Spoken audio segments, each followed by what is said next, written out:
This is a topic in my own life, so I thought it was funny.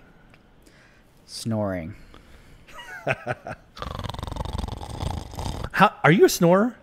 Yeah. Okay, give me a demonstration. I want to know what type of snorer you are. There's different types of snoring. I don't know. So until November of last year, I had no idea that I was a snorer. Okay. And apparently it causes issues for the other person. Oh, sure. Yeah. No doubt. So anyways, long story short, I downloaded an app that like listens. You set it on, like you put your phone and you just set it on the counter or table right by you. Right. The nightstand or whatever. And it tracks your snoring. It tracks your sleep. My gosh.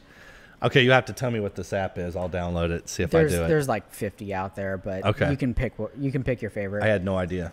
Long story short, it proved to me that I snored because I had no idea until I downloaded that app. I don't hear myself snore at night, but I understand now how it can be a little bit annoying for the other person. Yeah. Sorry, Courtney. Yeah.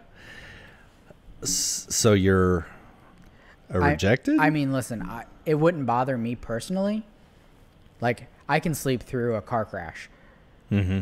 But I understand how other people, it might not be their favorite thing to be around. Mm-hmm. So for me, and I'm going to be very generous here. There's snoring. So I grew up in a construction family. And so, which is to say, whenever, like as early as the age of 12, I lived in campers at different job sites around the Midwest with my dad. And we would have construction people. We had 2 or 3 different campers. Construction people would sleep in the campers, and they would snore so hard, like you could feel the whole camper shaking. Yeah. That is a rejected. Now, if you've got your favorite person, snuggled up against you, and it's more like a purr, then that would be a requested. Yeah, I feel like I'm probably one of the construction workers. Yeah, probably so. But